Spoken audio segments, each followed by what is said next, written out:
First Contact's Fury. Admiral Rayna Blackwood stood at the observation deck of Lunar Command, her weathered face reflected in the reinforced glass as she gazed at Earth below. 30 years of service had etched lines around her eyes, each one earned through countless battles and hard decisions. But nothing in her experience had prepared her for the report now displayed on her neural interface. "Confirm that reading," she ordered, her voice steady despite the gravity of the situation. Lieutenant Marcus Singh's fingers danced across his console, verification protocols running in rapid succession. "Confirmed, Admiral. Long-range sensors detect multiple quantum signatures entering the Proxima Centauri system. Pattern analysis suggests non-human origin. They're not responding to any known identification protocols." Blackwood's jaw tightened. Humanity had encountered alien civilizations before, but always through careful diplomatic channels. This was different. These vessels had bypassed every early warning system, every diplomatic checkpoint. "Show me the tactical analysis," she commanded. A holographic display materialized before her, showing the approaching fleet's formation. Their ships moved with an unsettling precision, their energy signatures unlike anything in Earth's database. Commander Dia Patel, Blackwood's tactical officer, stepped forward. "Admiral, their weapon configurations suggest offensive capabilities far beyond our current defensive technologies. Our modern fleet's shields." She hesitated, they wouldn't stand a chance. The silence that followed was deafening. Earth's latest warships, pride of the United Earth Defense Force, relied heavily on energy shields and quantum-based weaponry. But these alien vessels seemed purposely designed to counter such systems. Blackwood's mind raced through options, each one more desperate than the last. Then, like a bolt of lightning, a memory struck her. She remembered an old conversation with her mentor, Admiral Chen, before he passed away. He had spoken of a contingency plan, something called Project Revenant. "Get me access to classified archive Omega-7, she ordered, her voice taking on a new urgency. "Authorization Blackwood Delta 9-3. The computer hummed as it processed her request. Moments later, a new set of files appeared before her. As she read through them, a glimmer of hope began to form. "Lieutenant Singh, what's the status of Storage Facility Delta? The one in the Kuiper Belt?" Singh looked confused but checked the records. "Facility's been mothballed for decades, Admiral. But according to these readings, full power signature detected. Environmental systems still operational." Blackwood allowed herself a small smile. "Of course they are. Because someone knew we might need them again." She turned to address her command staff, her voice carrying the weight of command. "Ladies and gentlemen, what I'm about to tell you is classified at the highest levels. 20 years ago, when Earth began modernizing its fleet, not all of our old warships were decommissioned. The best of them, the ones that had proven themselves in the Mars Rebellion, were preserved. Kept ready. Because sometimes, the old ways are the best ways." Commander Patel's eyes widened with understanding. "The railgun dreadnoughts? But Admiral, those ships are relics. They don't even have basic quantum shielding." "Exactly," Blackwood replied. "They don't need it. Those ships were built to take punishment the old-fashioned way, with meters of titanium armor and redundant systems. Their weapons are simple kinetic accelerators. No fancy energy matrices, no quantum harmonics. Just good old-fashioned slugs of depleted uranium accelerated to relativistic speeds." Understanding dawned on her officers' faces. These alien vessels, with their advanced energy shields and quantum weaponry, would be optimized for fighting modern ships. But against weapons and defenses that relied on pure physics and brute force. "Send the activation codes to Delta Facility," Blackwood ordered. "And get me a direct line to Earth Command. Tell them." She paused, allowing herself a grim smile, "Tell them we're waking the ghosts." As her orders were carried out, Blackwood returned her gaze to Earth. The next few days would determine humanity's fate. But they weren't going down without a fight. And sometimes, the best way to face the future was with weapons from the past. Operation Legacy. The Kuiper Belt facility loomed before Captain Nora Sullivan's shuttle, a massive structure carved into the heart of a dwarf planet. As her vessel approached, ancient floodlights flickered to life, illuminating the facility's entrance, a colossal hangar bay that hadn't seen use in decades. "Never thought I'd see this place again," muttered Lieutenant James Okonjo from the co-pilot's seat. Like Sullivan, he was part of the skeleton crew that had maintained this secret installation for the past 15 years. Now, they were about to wake it up. Sullivan guided the shuttle through the atmospheric barrier, settling it gently on the frost-covered deck. The hangar was massive, stretching kilometers into the planetoid's core. And everywhere she looked, there they were, the sleeping giants. Row upon row of warships filled the space, their hulls scarred but proud. These weren't the sleek, energy-shielded vessels of the modern fleet. These were the workhorses of humanity's first space wars, the Titan-class dreadnoughts, Marathon-class cruisers, and the legendary Thunderchild destroyers. "Begin activation sequence," Sullivan ordered as her team disembarked. "Priority on the Titan-class vessels. Admiral Blackwood wants the first wave ready in 12 hours. Teams of engineers and technicians spread throughout the facility, their handlights illuminating decades-old control panels and power conduits. The air was filled with the hum of ancient systems coming back online, the groaning of metal as environmental controls adjusted to the sudden activity. In the facility's command center, Sullivan watched as status reports began flooding in. These ships might be old, but they had been maintained meticulously. Each vessel was a testament to human engineering, built not with quantum fields or energy matrices, but with steel, titanium, and determination. "Captain," Okonjo called out, his voice tight with urgency. "Long-range telemetry from Earth Command. The alien fleet has begun its advance. They've already taken out 3 of our forward bases. Our modern ships, they're being torn apart." Sullivan's hands clenched into fists. She had friends on those bases, serving on those ships. But she couldn't dwell on that now. They had a job to do. "Show me the tactical data," she ordered. The holographic display sprang to life, showing the devastating efficiency of the alien assault. Their energy weapons simply bypassed modern shields, their targeting systems predicted and countered every quantum-based defense. But as she studied their attack patterns, Sullivan began to see something. These aliens were fighting a very specific type of war, one optimized for modern space combat.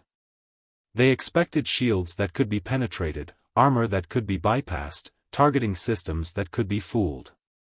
"They won't know what hit them," she murmured, a grim smile forming on her face. "Status of the Titan dreadnoughts?" "First wave coming online now, Captain," reported Chief Engineer Rashid. "Primary reactors stable, weapon systems charging. These old girls are waking up hungry." The deck beneath them trembled as the first of the massive vessels powered up. Through the command center's viewport, Sullivan watched as banks of lights flickered to life along the dreadnought's hull. Its main gun, a colossal railgun running the length of the ship, hummed with building power. "Begin loading ammunition stores," Sullivan ordered. "I want every magazine filled. These ships don't run on fancy energy weapons, they need good old-fashioned tungsten rounds." As her crew worked, Sullivan received a priority transmission from Lunar Command. Admiral Blackwood's hologram appeared before her, looking grimmer than ever. "Captain, we're out of time. The alien fleet has broken through our outer defenses. They'll reach Earth in less than 48 hours. Tell me you have good news." Sullivan straightened. "First wave will be ready in 6 hours, Admiral. 8 Titan dreadnoughts, 12 Marathon cruisers, and a full complement of Thunderchild destroyers. They're not pretty, but they're ready to fight." "They don't need to be pretty, Captain. They just need to kill aliens." Blackwood's expression hardened. The modern fleet is in ruins. These old ships are all we have left. Don't let Earth down. We won't, Admiral. These ships helped us win the Mars Rebellion. They'll help us win this too. As the transmission ended, Sullivan turned back to the bustling command center. All around her, humanity's past was coming back to life. These ships weren't relics, they were veterans, waiting for one last battle.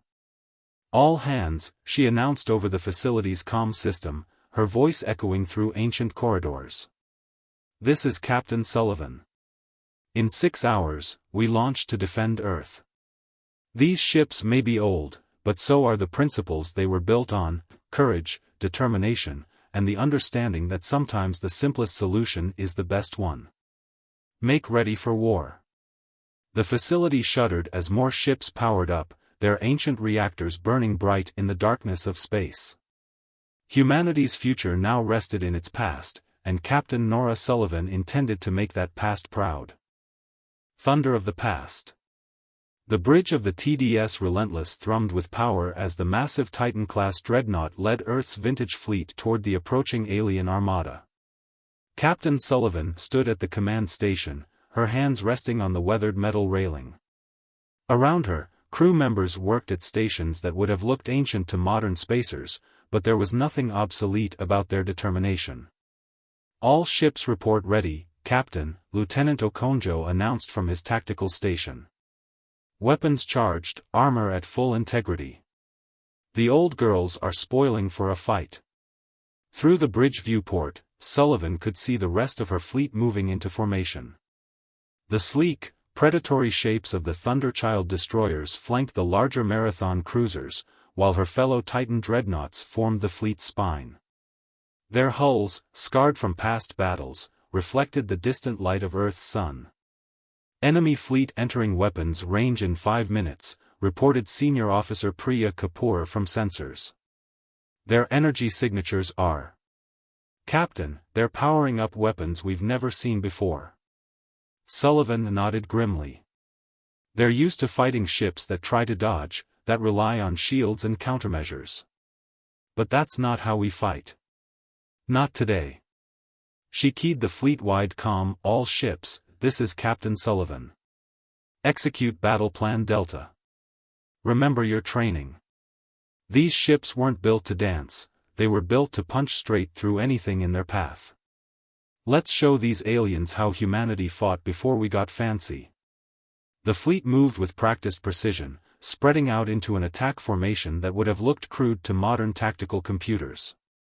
But there was nothing crude about the math behind it. Every position had been calculated to maximize the effectiveness of their simple but devastating weapons.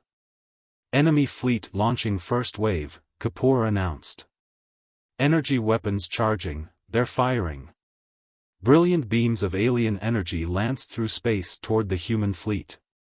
On modern ships, crews would be frantically adjusting shield frequencies, trying to deflect or absorb the attack. But these weren't modern ships. Brace for impact, Sullivan ordered calmly. The alien weapons struck the relentless hull, and dissipated across meters of layered titanium armor and ablative plating. Warning lights flashed as surface temperatures spiked, but the ship's integrity held. Minimal damage, reported Chief Engineer Rashid from his station. Hull temperature elevated but within tolerance. These old ships were built to take a beating, Captain. Sullivan allowed herself a small smile. And give one back. All ships, open fire. Show them what human engineering can do. The space between the fleets erupted with fire as the vintage warships unleashed their arsenal. Rail guns that ran the length of the Titan dreadnoughts accelerated massive tungsten rounds to relativistic speeds. The Marathon cruisers launched salvos of conventional missiles, their warheads designed not to penetrate shields, but to deliver devastating kinetic impacts. The alien fleet's response was immediate and devastating, against the few remaining modern human ships. But against Sullivan's fleet, their advanced weapons proved less effective. Energy beams that would have bypassed modern shields spent their fury against thick armor. Quantum torpedoes that could have phased through modern hulls exploded harmlessly against reinforced plating. Direct hits on multiple enemy vessels, Okonjo reported, excitement creeping into his voice. Their shields. Captain, their shields aren't calibrated for kinetic impacts of this magnitude. We're breaking through. Sullivan watched as the first alien ship succumbed to the onslaught, its hull torn apart by the sheer physical force of the human weapons. Press the advantage, she ordered. All ships, concentrate fire on their capital vessels. Don't give them time to adapt. The battle devolved into chaos as the two fleets clashed. Alien energy weapons carved glowing furrows in human armor, while relativistic rounds and conventional explosives overwhelmed advanced alien defenses. It was a clash of philosophies as much as technologies, the elegant complexity of alien engineering against the brutal simplicity of human determination. Enemy fleet is attempting to regroup, Kapoor announced. They're adjusting their shield configurations, trying to compensate for our weapons. Too late, Sullivan replied. All ships, execute maneuver Bravo 7. Let's show them another old trick. The human fleet moved with surprising agility for such massive vessels, their formation shifting to create overlapping fields of fire. It was a tactic that had won the Battle of Olympus Mons, and now it would help save Earth. As the battle raged on, Sullivan felt a fierce pride in her crew and her ship. These vessels might be considered obsolete by modern standards, but they represented something timeless, humanity's stubborn refusal to give up, their ability to find strength in simplicity. Enemy fleet's formation is breaking, Okonjo reported. We've destroyed 3 of their capital ships. The rest are falling back, regrouping for another attack. Sullivan nodded. This was only the first engagement, but they had proven something crucial. Humanity's past had teeth, and those teeth could still bite deep. All ships, maintain formation. Reload all weapons and prepare for their counterattack. We've surprised them once, now let's show them it wasn't a fluke. Tide of Steel. Admiral Blackwood watched from Lunar Command as the tactical display updated, showing the alien fleet's retreat from their first engagement with Earth's vintage warships. But she knew better than to celebrate too early. 20 years of military service had taught her that a wounded enemy was often the most dangerous. Status report from Captain Sullivan's fleet, Lieutenant Singh announced. Multiple enemy capital ships destroyed, others damaged. Our losses are minimal, 3 Thunderchild destroyers, 1 Marathon cruiser. The Titan dreadnoughts are holding strong. Commander Patel studied the sensor readings with growing excitement. Admiral, look at this. The alien fleet's trying to adapt their shields, but they can't seem to get the frequency right for kinetic impacts. They've never had to defend against something so primitive. Nothing primitive about it, Blackwood corrected. Just because something's old doesn't mean it's obsolete. Those ships were built when we couldn't rely on fancy energy shields or quantum harmonics. They had to work, every time, no matter what. A priority alert flashed across her console. Admiral, Singh called out, his voice tense. Multiple quantum signatures detected. The alien fleet is receiving reinforcements. The tactical display shifted, showing dozens of new enemy vessels emerging from faster-than-light travel. These ships were different, larger, more heavily armed. The aliens were done underestimating humanity. Get me Captain Sullivan, Blackwood ordered. Moments later, Sullivan's hologram appeared, her bridge bustling with activity behind her. Admiral, we're tracking the new arrivals. These aren't like the others. Their energy signatures are off the charts. Blackwood nodded grimly. They've called in their heavy hitters, Captain. But we've got a few tricks left ourselves. She keyed in a command sequence. I'm authorizing deployment of the second wave. Storage facility Gamma is opening as we speak. Sullivan's eyes widened. The siege breakers? I thought those were all destroyed after the Mars Rebellion. That's what everyone was supposed to think. But we kept the best ones. Sometimes the best surprise is the one your enemy thinks is impossible. As they spoke, deep in the asteroid belt, another secret facility was awakening. From its hangars emerged massive, blocky vessels that looked more like mobile fortresses than ships.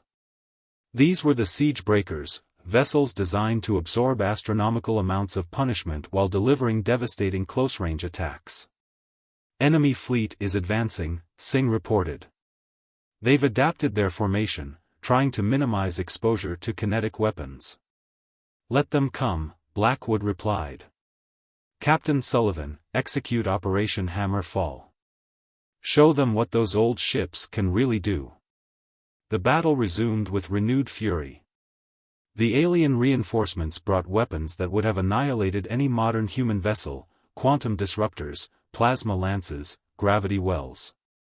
But against the crude armor and simple systems of Earth's vintage fleet, their effectiveness was limited. The siege breakers proved their worth, their massive hulls absorbing punishment that would have vaporized smaller ships. Their weapon systems were equally straightforward: gigantic mass drivers that fired chunks of metal the size of small buildings, and broadsides of conventional missiles that overwhelmed alien point defenses through sheer numbers. Enemy flagship is changing tactics, Patel reported. They're trying to isolate our ships, pick them off one by one. Not going to work, Blackwood muttered. The strength of these old ships isn't just in their armor or weapons, it's in their redundancy. You can't disable them with precise strikes because there's nothing precise about them. Every system has backups, and those backups have backups. The battle raged across the solar system, a clash between elegant complexity and brutal simplicity. The alien fleet's advanced technology allowed them to perform maneuvers that should have been impossible, but the human ships simply absorbed the attacks and kept fighting. Multiple enemy vessels attempting to disengage, Singh announced. Their formation is breaking up. Blackwood leaned forward, studying the tactical display. The alien fleet's sophisticated battle algorithms seemed unable to cope with the straightforward approach of the human ships. Every time they adapted to one threat, the vintage fleet would simply power through their defenses with brute force. Send word to all ships, she ordered. Press the advantage. Don't let them regroup. These old ships might be simple, but sometimes simple is exactly what you need. As she watched the battle unfold, Blackwood felt a fierce pride in humanity's achievement. They had taken their supposed weakness, their outdated technology, and turned it into their greatest strength. The aliens had expected to face a modern fleet with modern defenses. Instead, they had run headlong into humanity's past, and that past was proving far more dangerous than they had anticipated. Victory's echo. The void between Earth and Mars had become a graveyard of broken ships. Debris from both fleets drifted through space, testament to the ferocity of the battle. But amid the destruction, Earth's vintage fleet pressed forward, their ancient engines burning bright against the darkness. Captain Sullivan stood on the bridge of the Relentless, her uniform stained with coolant from a ruptured conduit. The massive dreadnought had taken heavy damage, but like all the old ships, she refused to die. Around her, crew members worked with grim determination, bypassing damaged systems and rerouting power through backup circuits. Enemy flagship is making its final approach, Lieutenant Okonjo reported, his voice hoarse from hours of continuous combat. They've gathered their remaining forces around it. Energy readings are off the scale.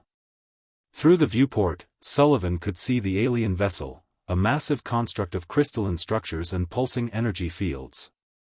It dwarfed even the Titan-class dreadnoughts, its weapons capable of erasing modern ships from existence with a single shot. Admiral Blackwood is transmitting, Senior Officer Kapoor announced. Priority channel. The Admiral's hologram appeared on the bridge, her expression tight but determined. Captain, our long-range sensors show the enemy flagship is powering up some kind of superweapon. If they get within range of Earth. They won't, Sullivan interrupted, her mind already racing through possibilities. Admiral, remember what these ships were originally built for? Before the Mars Rebellion? Blackwood's eyes widened with realization. The Ragnarok Protocol. But Captain, that was never meant to be used. The stress on the ships. We'll tear them apart, Sullivan finished. But if we don't stop that flagship here and now, there won't be an Earth to protect. She straightened, decision made. Request permission to execute Ragnarok Protocol. There was a long pause before Blackwood responded. Permission granted, Captain. Give them hell. Sullivan turned to her crew, seeing the same determination in their eyes that she felt in her heart. All hands, this is the captain. Initialize Ragnarok Protocol. Engineering, divert all power to the main guns, and I mean all of it. Life support, artificial gravity, everything. We won't need it where we're going. As her orders were carried out, Sullivan opened a channel to the rest of the fleet. This is Captain Sullivan. All Titan-class vessels, form up on my position. Marathon cruisers and siege breakers, provide covering fire. Thunderchild squadrons, keep their escorts off us. What we're about to do, well, it's what these ships were built for, even if no one ever thought we'd have to do it. The vintage fleet moved with purpose, each ship taking its assigned position. The alien flagship loomed before them, its superweapon gathering energy for what would surely be a devastating attack. Power systems at maximum overload, Chief Engineer Rashid reported. Hull integrity already starting to fail from the stress. Whatever we're going to do, Captain, we need to do it now. Sullivan nodded, her hand hovering over the command console. All Titan-class vessels, synchronize main gun timing with Relentless. On my mark, fire everything we have. And I mean everything. The massive rail guns that ran the length of each dreadnought began to hum, the sound building to a fever pitch that made the entire ship vibrate. Power conduits burst in cascading failures as the ancient reactors were pushed far beyond their design limits. Enemy flagship entering final firing position, Okonjo announced. Their weapon is hot. Not today, Sullivan whispered. Then, louder, all ships, fire. 8 Titan-class dreadnoughts fired as one, their main guns unleashing hell itself. They had dumped every ounce of power they had into those shots, launching their projectiles at speeds that bent the laws of physics.